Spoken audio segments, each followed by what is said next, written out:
భోగి సందర్భంగా ఉమ్మడి కరీంనగర్ జిల్లాలో భోగి మంటలు వేసుకుని సంక్రాంతికి స్వాగతం పలికారు ప్రజలు. ఉదయమే మహిళలు ఇంటి ముందు ముగ్గులు వేసి గొబ్బెమ్మలతో అలంకరించారు. భోగి మంటలకు సంబంధించి మరింత సమాచారం కరీంనగర్ మంకమ్మ తోట నుంచి వెంకటేష్ అందిస్తారు. తెలుగోళ్ల పండుగ సంక్రాంతి వచ్చేసింది. 3 రోజుల సంబరాలు ఈ రోజు మొదలయ్యాయి. భోగి పండుగ సంబంధించి కరీంనగర్ జిల్లా వ్యాప్తంగా కూడా భోగి మంటల కార్యక్రమాలు జరుగుతున్నాయి. చూడొచ్చు మనం కరీంనగర్ మంకమ్మ తోట ఏరియాలో భోగి సంబరాలు చూడొచ్చు. మనకు మహిళలు తర్వాత ఇక్కడ కాలనీవాసులు అంతా కూడా భోగి మంటలు వేసుకొని చప్పట్లు కొడుతూ ఆ భోగి మంటల చుట్టూ ఆడిపాడుతున్న దృశ్యాలు చూడవచ్చు. ఇట్లాంటి వేడుకలు అంతా జిల్లా అంతటా కూడా జరుగుతున్నాయి. మనకు గ్రామాల్లో కావచ్చు, పట్టణాల్లో కావచ్చు ఈ వేడుకలు జరుగుతూ ఉంటాయి. ముఖ్యంగా చెడును ఈ భోగి మంటల్లో కాల్చేసి మంచికి స్వాగతం చెప్పారన్న ఒక సరికొత్త సందేశం ఇచ్చేలా ఈ భోగి కార్యక్రమాన్ని నిర్వహిస్తూ ఉంటారు. పాత వస్తువులన్నీ దీంట్లో తగలబెట్టేస్తుంటారు. ఎందుకంటే మన పాత ఆలోచనలు కావచ్చు, పాత జ్ఞాపకాలు కావచ్చు, చెడు జ్ఞాపకాలు కావచ్చు ఈ రోజు నుంచి వదిలేసి మళ్ళీ కొత్త జ్ఞాపకాలు మొదలు పెట్టాలన్న సందేశం ఈ భోగి మంటల కార్యక్రమం ఇస్తుంది మనకు. అదేవిధంగా రేపు సంక్రాంతి పండుగ, ఎల్లుండి కనుమ, ఈ 3 రోజుల పాటు తెలుగు లోగిళ్ళన్నీ కూడా అంగరంగ వైభవంగా జరుగుతుంటాయి. ముఖ్యంగా తెలంగాణ, ఆంధ్రప్రదేశ్ ఈ 2 ప్రాంతాల్లో కూడా జరిగే ఈ వేడుకల్లో కొంత వ్యత్యాసం కనిపిస్తుంటుంది మనకు. అటు ఆంధ్రప్రదేశ్లో అయితే కోడి పందాలు, ఎడ్ల పందాలు లాంటివి జరుగుతాయి. ఇక్కడ మనకు ఈ భోగి మంటలతో పాటు ఎడ్లకు పూజ చేసే కార్యక్రమం ఒకటి మనకు కనుమ రోజు జరుగుతుంది. రేపు అంతా పిండి వంటలు చేసుకొని సకినాల్ లాంటి సరికొత్త వంటకాలు తెలంగాణకే ప్రసిద్ధం. ఇట్లాంటి వేడుకలకు సంబంధించి మాట్లాడించేందుకు స్థానిక కార్పొరేటర్ జయశ్రీ గారు ఉన్నారు. మేడం, ఎట్లా జరుపుకోబోతున్నారు ఈరోజు భోగి వంటల విశేషం ఏంటి? ముందుగా అందరికీ భోగి, సంక్రాంతి, కనుమ శుభాకాంక్షలు.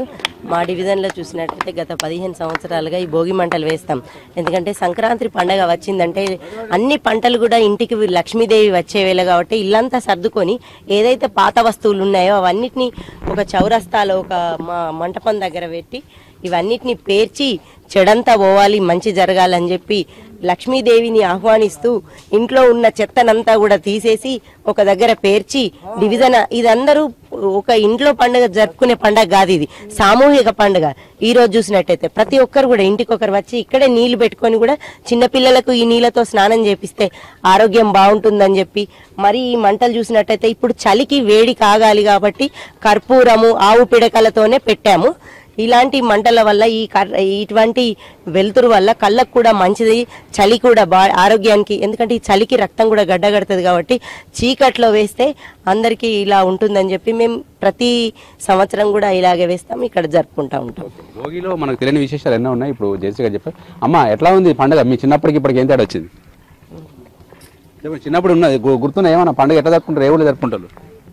ఇప్పుడు తెలంగాణలో అంటే సకినాలు, అరిసెలు అన్నీ చేసుకుంటారు. కొత్త అల్లుళ్ళు వస్తారు కాబట్టి బదితే మన కాపుదానపోలు అయితే బండ్లకు కొంచెం ఎడ్లకు చేసి అంత డెకరేషన్ చేసి అవి చేసి పందాలు అవాయిడ్ చేస్తారు. కోడి పందాలు అటు ఆంధ్ర సైడ్ జరుగుతుంది. మన తెలంగాణ మాత్రము పండుగలు భోగి మంటలు వేసి మన అప్పాలు, మనకి ఇవి పిండి వంటలు అవన్నీ చేసుకొని ఉంటారు. నాకు అరిసెలు, గారెలు, సకినాలు, మురుకులు ఇవన్నీ చేసాము మేము. అయితే చిన్నపిల్లలు ఉన్నారు, అన్ని రకాల తరాలు. ఇటుమా సంక్రాంతి పండుగ ఎలా చేసుకుంటారు? ఈ రోజు ఏమేం చేసారు పిండి వంటలు? సకినాలు, గారెలు, మురుకులు, అరిసెలు. ఏంది భోగి మంటలు అంటే ఏంది? ఏం చేస్తారు తెలుసా నీకు? ముగ్గేస్తారు. నీకు ముగ్గేయడం వచ్చా? రాదా? నేర్చుకోలే మరి ఆడపిల్ల? రాదు, చిన్న చిన్న. అదేవిధంగా చాలా మంది పెద్దవాళ్ళు, పురుషులు కూడా వచ్చారు. సరే, ఎట్లా మీ కాలనీలో ప్రతిసారి భోగి మంటలు వేస్తూ ఉంటారు కదా, ఎట్లా ఈసారి సెలబ్రేషన్స్ ఎట్లా జరగబోతున్నాయి ఈ 3 రోజుల పాటు? ఈ 3 రోజుల పాటు పిండి వంటలు కానీ ఎడ్ల పందాలు జరుగుతాయి, కోడి పందాలు జరుగుతాయి. మన తెలంగాణలో ఎక్కువ అయితే ఎడ్ల పందాలు ఎక్కువ జరుగుతాయి. మన దగ్గర కూడా ఎడ్ల పందాలు జరుగుతాయి. మన దగ్గర కూడా జరుగుతాయి. మన దగ్గర ప్రతి సంవత్సరం కానీ జరుగుతాయి. కాకపోతే ఎడ్లు తక్కువ అయిపోయినాయి కాబట్టి కొత్త బండ్లు తీసుకొచ్చి పూజలు చేపించుకుంటారు. అందరు పూజలు చేస్తారు ప్రతి ఒక్క వాహనాలకు. దసరాకు కానీ సంక్రాంతికి కానీ మన ఆదివారంగా ఇంతకుముందు ఎడ్లు ఉండేటి. అప్పుడు ఆ కాలం ఎడ్లు ఉండేటి. ఇప్పుడు ఈ కాలంలో ఎడ్లు ఎవరు ఎడ్ల బండ్లు కూడా కడతారు, ఉన్నవాళ్ళు మాత్రం కడతారు. సంక్రాంతి అనగానే చాలా జ్ఞాపకాలు ఉంటాయి. మీకు ఈ పండుగ గురించి ఏమన్నా జ్ఞాపకాలు చిన్నప్పటివి ఇప్పటికీ అప్పటికి ఏం తేడా వచ్చింది? ప్రస్తుతం అయితే జీవన విధానం అంతా యాంత్రికంగా మారిపోయింది.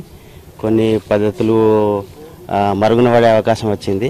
ఇలాంటి జరగకుండా ఉండాలనే ఉద్దేశంతో మా ఈ ఏరియాలో అందరం కలిసి పాతకాలం నాటి విధానాలు ఇప్పటి వాళ్ళకు గుర్తుండిపోయే విధంగా భోగి మంటలు వేస్తున్నాం.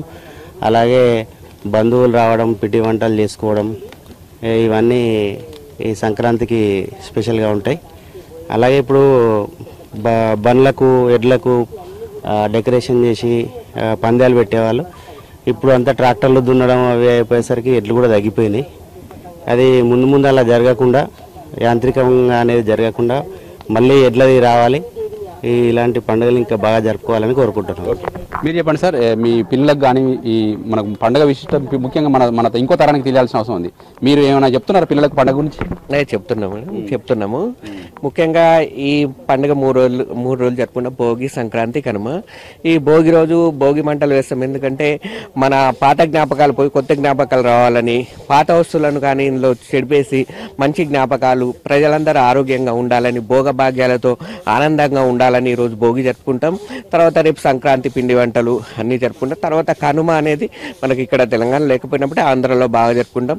ఏదైనా పండుగలు ప్రజలందరూ సుఖశాంతులతో ఆరోగ్యంగా ఆనందంగా ఉండాలని కోరుకోవాలని పండుగలు మనము జరుపుకుంటాం.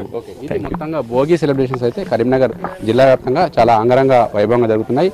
ఈ భోగి మంటల వేడుకలతోటి ఇప్పుడు ఎన్ని ఉపయోగాలు ఉన్నాయో ఇప్పుడు ఇప్పటిదాకా మాట్లాడిన మహిళలు కావచ్చు, స్థానికులు కావచ్చు చెప్తున్నారు. ఓవరాల్గా రేపు ఎల్లుండి కూడా మొత్తం తెలంగాణ ప్రాంతం అంతా కూడా సంక్రాంతి శోభతో బాసిల్లనుంది. కెమెరామెన్ కవికుమార్తో వెంకటేష్, V6 న్యూస్, కరీంనగర్ నుంచి.